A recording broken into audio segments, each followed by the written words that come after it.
Hello everybody, Miles Kessler here, and I want to welcome you to my video blog in this 5-part video series on Aikido and the evolution of response. This is my second video in the 5-part series, and in this series I'll be leading you step by step through some of the key stages that you will kind of experience on the developmental path of the evolution of response. And the evolution of response is a system that I've developed over the years, and it's basically a system that's kind of really rooted in Aikido, but it's not only Aikido, but it is kind of the essence of the evolution of response. The essence of Aikido are the same essence, and it's basically a developmental system that will help you kind of evolve through greater and greater stages of awareness, greater stages of connection, and greater stages of creativity or creative resolution in the midst of stress and conflict. As I said, this is the second video. If you didn't see the first video in this series that I made on Aikido and the survival instinct, then just go to the link. If you're watching this video on my blog, it'll be above you somewhere. And if you're watching this on YouTube, I'll put it down in the description. The description section. Just look for the link. Go back, check it out. You don't have to watch them in order, but actually, if you watch them in order, it gives you a better understanding of how these stages kind of unfold. And be sure to stay with me to the end of this video, because I have a very special gift for you today. But then I'll talk about that a little bit more at the end. So let's get started. Aikido and the power of choice.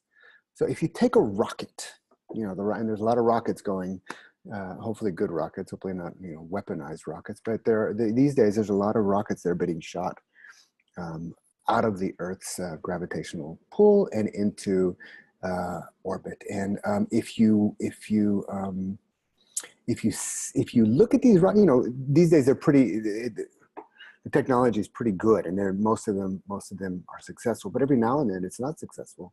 But you have to understand that something that looks very simple, shooting a rocket out of orbit, out into the Earth's orbit. It looks pretty simple these days, and it certainly is cool to watch. But there are so many things that can go wrong, and there's so many things that must go right on this lift out of the gravitational pull of the Earth. And there's some very complex conditions that are needed, and they need to be just right. A little bit off, you got a problem. And if it is a little bit off, the whole thing falls apart, and usually in a big explosion. But one of those crucial conditions is the fuel, the rocket fuel, and the rocket fuel's relationship to gravity at different stages in the lift.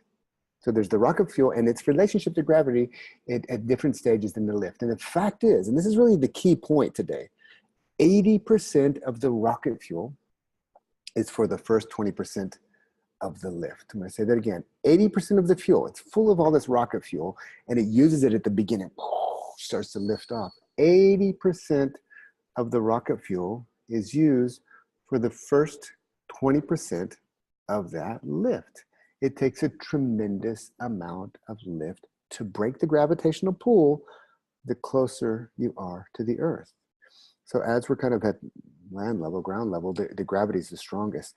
As you try to break from ground level, the gravity really pulls back strongly. But as you go higher, the gravity becomes weaker and weaker and weaker, and it takes less fuel to lift you out into orbit. 80% of the fuel is for the first 20% of the journey, because the Earth's gravitational pull and the rocket fuel there's a relationship to it.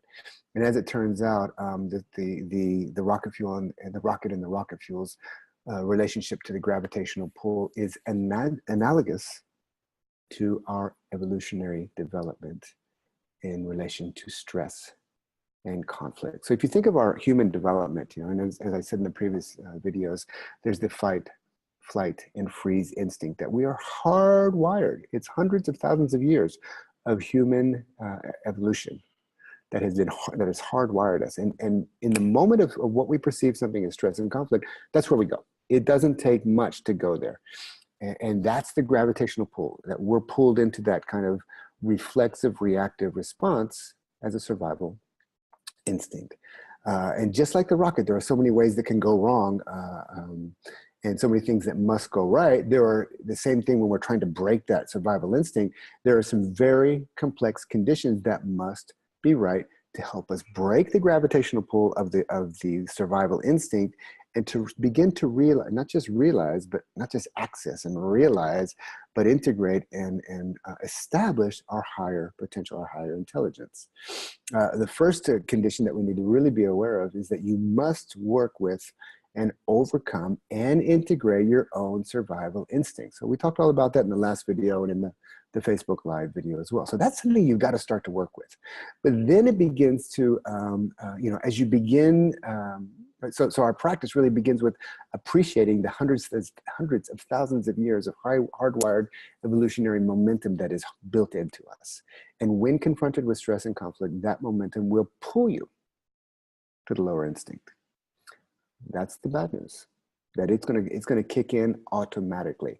But there is good news, and the good news is that it won't take hundreds of thousands of years for us to break free of this momentum. It won't take hundreds of thousands of years. If I'm 54 years, I've been kind of engaging my lower instincts for 54 years.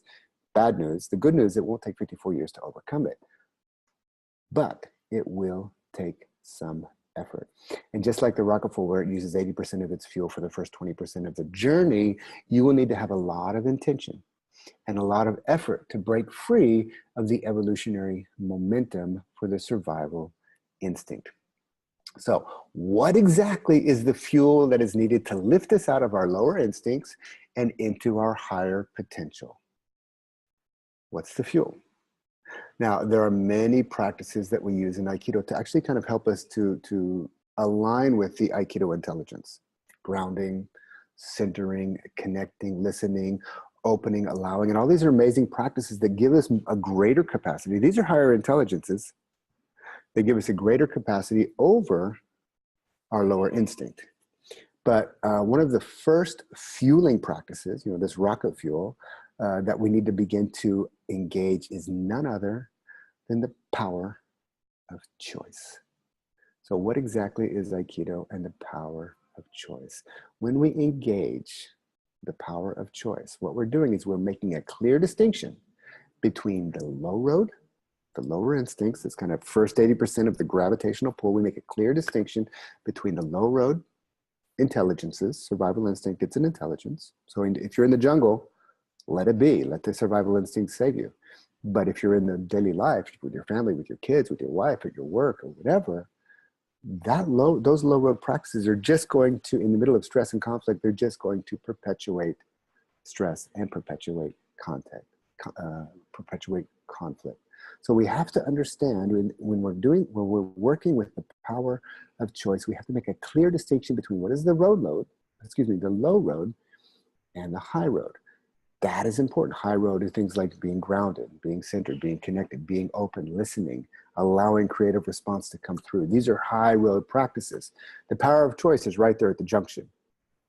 We make a very clear intention between getting pulled down to the lower instincts and engaging and staying open for the higher intelligence to come through.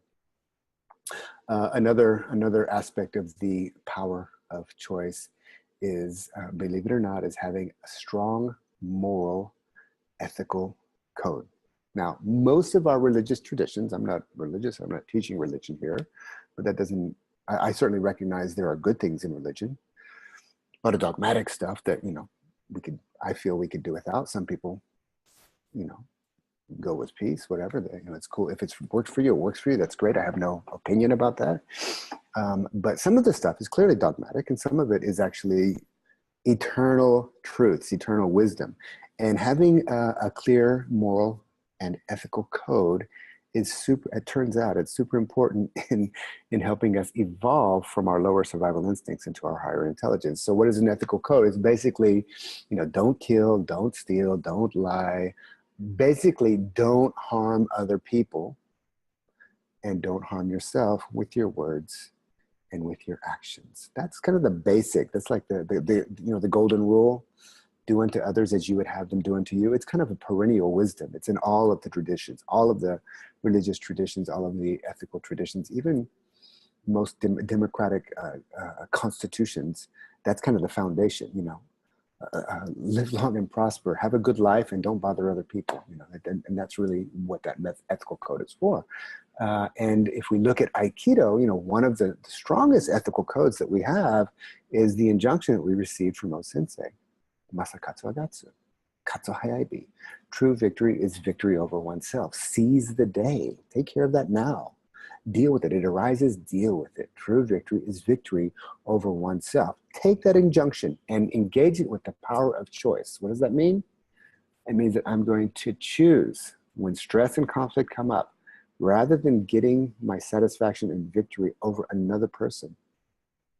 I'm going to choose, that's why it's an ethical code, it's a training. I'm going to choose to work with it within myself and overcome the fear and the anger and the hatred and the desires and the resentments and, you know, all the stuff that comes up in our mind quite naturally is the exact stuff that we need to work with on the higher path of development. Engaging those impurities is one of the main practices of the power of choice. And we do that by having a clear ethical code. Another aspect of Aikido and the power of choice is living intentionally and living deliberately, especially in the face of stress and conflict. So, you know, the dojo is our laboratory. We go to the dojo, we kind of, before we enter, we kind of shift into another dimension. Certainly we shift into, you know, the power of choice, have another intention. We walk in, we change our gi, we sit down, maybe we sit and meditate for a few minutes, a few seconds before class. And then what do? We begin practicing conflict from our center, from connection, with technical skill, trying to find, you know, trying to purify where the boundaries are rubbing and bouncing and beating against each other, and find a way that we can harmonize, find a way that we can blend with that. We work with conflict to help us resolve the conflict. This is a practice, an intentional practice. And if you're an Aikidoka, or you don't have to be an Aikidoka for this, you know, many people have already kind of made this commitment in their life. They've already engaged the power of choice to live intentionally. When conflict arises, I'm going to intentionally center ground, and I'm going to stay open and meet the conflict. I'm going to deliberately enter into conflict for the purpose of finding its resolution. So intentional living and deliberate living in the face of stress and conflict is essential in the practice of the power of choice.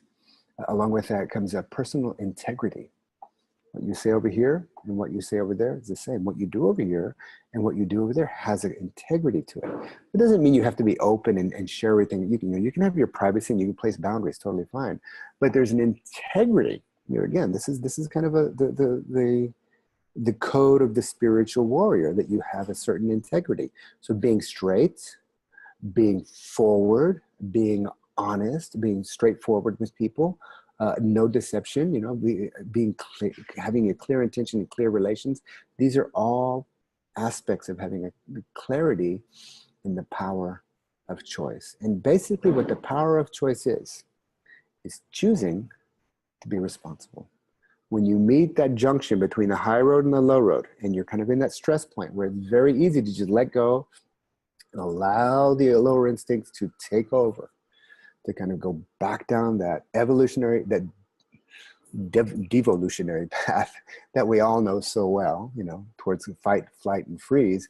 To allow your instincts just to go there is the easy way out. It's of course, it's conflict. I might fight, I might run away, I might space out or whatever, freeze, but it's easy. Actually choosing through the power of choice not to allow that to happen. Choosing to stay centered, to stay grounded, to stay open, to stay connected with what is, and not to aggressively control, and not to passively escape, and not to space out, is a very, very challenging practice. And the power of choice, the stronger your intention is, it kind of acts as a fuel to kind of help you break that gravitational pull of the survival instincts. So the power of choice is actually a very, very important midway practice between the lower instincts and your higher intelligences. This is kind of that junction point. You have a clarity of intention, a deliberate and honest and straightforward way of approaching life. When you don't have the power of choice in the face of stress and conflict, you will be bound by fear. This is it. You know, in the face of stress and conflict, fear will take over. When you have the power of choice, you've got a little bit of capacity with that fear. If you don't have any choice in how you relate, you will, rather than respond to the stimulus of stress and conflict, basically the other person, rather than respond consciously with choice, you will simply react to fight, flight, freeze, or an expression of that, an emotional expression of fight, flight, freeze. You will have no capacity. Without the power of choice, you will have no capacity for the practice of delayed gratification. And you will be a walking trigger with no impulse control. That, you know, any situation that triggers your stress, or any situation that triggers conflict, you just go with the trigger. There's no ability to control the impulses. You will literally be powerless to the gravitational pull of your own survival instincts. You will literally be powerless to the gravitational pull of your own survival instincts. So your instincts will have power over you. You will be literally a victim to your own instincts. The power of choice, and this is really the kind of the gem of this whole teaching. The power of choice is your only true power. I'm going to say that again. The power of choice is your only true power. It's the only place that you have true power in your life. It's your only true power, because it does not come from the outside. The power of choice doesn't come from another person. It's not given to you by somebody. It doesn't come from a drug that you take. It doesn't come from a book that you read. It doesn't come from a new car that you buy or whatever. The power of choice doesn't come from the outside. It is not dependent on anyone else, and it is not dependent on external conditions. No one can give the power of choice to you, and no one can take it away from you. It is not a power that it's not a type of power that you have over someone else, but rather it is an internal power that you yourself hold, in this case, over your survival instincts. But it's not just about that, but it is your very own internal power, and you hold it and you choose it. For this reason, it is your only true power. And as it turns out, it is the exact power that you need to lift yourself upwards towards the awakening and the development of your higher capacities and your higher capabilities. The power of choice is at the beginning of the path. It's right there at the beginning of path.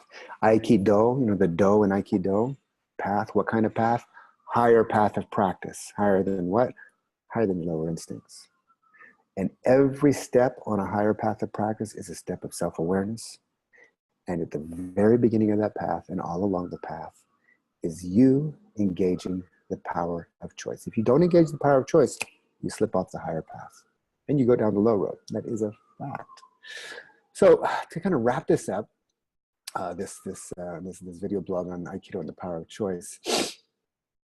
Remember, I want to say that, you know, overcoming the survival instincts and placing yourself on the path towards higher intelligence does take effort. And if you look at the last video and this video, you kind of hear that there's, especially, you know, the metaphor of the rocket, 80% of the fuel breaks that 20% of the first 20% of the gravity. You get the sense that there's an effort to it. And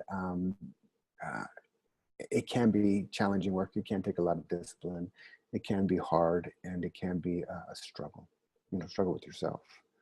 But it's important not to only think that that's what this is all about. That first 20% of overcoming our lower instincts, especially if they're really kind of online and have power over us, it will take some work. Yeah, it will take a little work, and it may take a lot of work. It may take hard work. But you also need to balance out your practice. You need to balance that work out with freedom. And you need to balance that work out with letting go. Because if you're only a disciplined robot, you're not going to be much fun. You'll go far. It'll take you far, but it's also very cold, and it's tough for the people around you. So, you know, balancing out your practice with freedom and letting go, and engaging power of choice in that as well. Choosing to certain times I'm just going to let go. Certain times I'm actually going to engage freedom. The higher developmental stages, they also take effort. You know, the lower stages, we're talking about this kind of 80% of the rocket fuel at that first 20% of the journey. That's where we spend most of our effort. The higher stages, they also take effort, but little by little, as you grow, as you evolve, as you move along the higher path of development, you will begin to experience more and more freedom. And the discipline that you engage will begin to relax further and further as you go along, quite naturally. And it's, in that sense, it's just like the rocket. 20% of the fuel, 80% of the fuel for the first 20% of that journey. But as it moves up, it uses less and less fuel until it's free. It's liberated from the gravitational pull of the earth. That is Aikido and the power of choice. So in the next video of this series, I'll be talking about evolving our relationship to fear. And we begin to kind of really engage path practices, yeah? So we talked about the lower path or the lower road, the junction point with the power of choice. Now we start to look at the higher path practices. And of course, that begins with nothing other than center. And the title of the next video is going to be Aikido from the center, Aikido with the center, and Aikido into the center. So stay tuned for that. It'll be coming out in a few days. And before you go, as I promised, I have a free gift for you. It's a free PDF. And just like the last one, this one's going to be entitled Aikido and the Power of Choice. It is a fulcrum practice guide and worksheet. It is just for you. If you're on my blog, look above or below. There'll be a place for you to click. It'll take you right over. You can put in your email address, download the free PDF. Again, there's practices there, but there's also a worksheet, so you can kind of see how to engage this in your own life. If you're watching this this video on my YouTube channel, on the Integral Dojo's YouTube channel, look below in the comment section, in the description section, and I'll put a link there. I'll put a link to the last video, and also I'll put a link to the free gift for you. And yeah, if you're on Facebook, definitely go over and like our page, the Integral Dojo. And if you're on YouTube, subscribe to our videos and click the little bell next to the subscription button. So every time I put out a new video, you will get a notification about it. Okay, so that's it for today for Aikido and the Power of Choice. Thank you for staying with me and joining me. And until we meet again, may your practice lead you forward, forever and always forward on the path of Aikido and the evolution of response. Thank you.